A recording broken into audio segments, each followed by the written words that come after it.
حور جس نے اپنی محبت کے اوپر اپنے بھائی کو چنا اور اس کے کیے گئے گناہ کی سزا خود ساری زندگی کے لیے بھگتنے کو تیار ہو گئی۔ ڈرامے کے نیکسٹ ایپیسوڈ میں آپ لوگ دیکھیں گے کہ کس طرح سے داور نے حور سے نکاح تو کر لیا اور اسے اپنی انیکسی میں قید بھی کر لیا، لیکن یہ بات پری کو برداشت نہیں ہوتی۔ پری جو کہ داور سے کہتی ہے کہ تم نے اس لڑکی سے نکاح میرے بھائی کا بدلہ لینے کے لیے نہیں بلکہ موقع کا فائدہ اٹھاتے ہوئے کیا ہے، میں تمہیں کبھی معاف نہیں کروں گی۔ پری کی یہ بات سننے کے بعد داور کو سمجھ نہیں آتی کہ وہ کس طرح سے پری کو یقین دلائے۔ وہ جاتا ہے سیدھا حور کے پاس انیکسی میں اور حور کو جا کر کہتا ہے کہ بہت آرام کر لیا ہے تم نے، اب تمہاری سزا کی باری شروع ہوتی ہے۔ داور حور کو گھسیٹتا ہوا لے جاتا ہے۔ حور جو کہ سمجھ نہیں پاتی کہ داور آخرکار اس کے ساتھ کیا کرے گا۔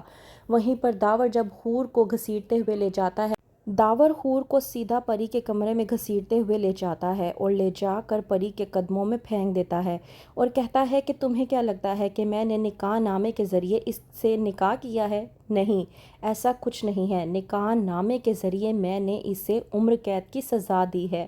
یہ تمہاری ملازمہ ہے، تم جو چاہے اس کے ساتھ کرو، تم اس کے ساتھ جیسا مرضی سلوک کرو، یہ ساری زندگی تمہاری خدمت کرے گی، میں اسے تمہارے حوالے کرتا ہوں، یہ ساری زندگی تمہارے قدموں میں ہی بیٹھی رہے گی، تم جیسا مرضی سلوک اس کے ساتھ کرو، میں کچھ نہیں کہوں گا، یہ تمہاری مرضی ہے، تم اس سے اپنے بھائی کا بدلہ لو، میں یہی چاہتا ہوں۔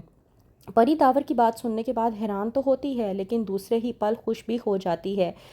پری جو کہ حور سے کہتی ہے کہ میں اپنے بھائی کی موت کا بدلہ تم سے اس طرح سے لوں گی کہ تم ساری زندگی یاد رکھو گی۔ وہیں پر دوسری طرف تیمور جو کہ حور کو لے کر بہت زیادہ پریشان ہوتا ہے تو آتا ہے طاہر اور آ کر تیمور سے بات کرنے کی کوشش کرتا ہے۔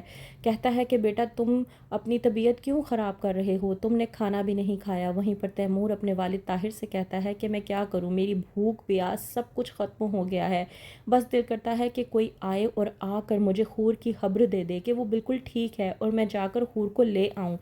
میں بہت پریشان ہو چکا ہوں، مجھے سمجھ نہیں آ رہی کہ میں آخرکار حور کو کہاں پر تلاش کروں۔ وہیں پر دوسری طرف حور جو کہ تیار ہو چکی ہے اپنی سزا کو بھگتنے کے لیے، لے کر جاتی ہے وہ پری کے لیے گرم گرم چائے اور اس کی خدمت کے لیے ہو جاتی ہے تیار۔ جب پری اپنے بھائی کی تصویر اپنے موبائل میں دیکھ رہی ہوتی ہے تو وہیں پر حور پری کے ہاتھ میں گرم چائے کی پیالی پکڑاتی ہے اور پری جو کہ غصے کے عالم میں آ کر وہ گرم چائے سیدھا حور کے ہاتھ میں پھینک دیتی ہے۔ حور چلا اٹھتی ہے اور درد سے کرا اٹھتی ہے، لیکن پری کو حور پر ترس نہیں آتا۔ آنسو بہانے کے بعد یہ سوچتی ہے کہ اگر میں تمہارے ساتھ یہ سب کچھ کر بھی رہی ہوں تو یہ میرے بھائی کی موت کا بدلہ ہے اور بدلے میں کچھ بھی کیا جا سکتا ہے۔ وہیں پر دوسری طرف حور جو کہ اپنے بھائی دانے کے پاس کھڑی ہوتی ہے کہ آتے ہیں داور کے لوگ اور آ کر دانے کو گھسیٹتے ہوئے اپنے ساتھ لے جانے کی کوشش کرتے ہیں۔ حور جو کہ سب سے چیختی ہے، چلاتی ہے اور کہتی ہے کہ آخرکار میرے بھائی کو کہاں لے کر جا رہے ہیں۔ وہیں پر شہباز کہتا ہے کہ ظاہر سی بات ہے شاریز کی موت کا بدلہ اب تمہارے بھائی سے ہی لیا جائے گا، اس لیے اس کو لے کر جا رہے ہیں۔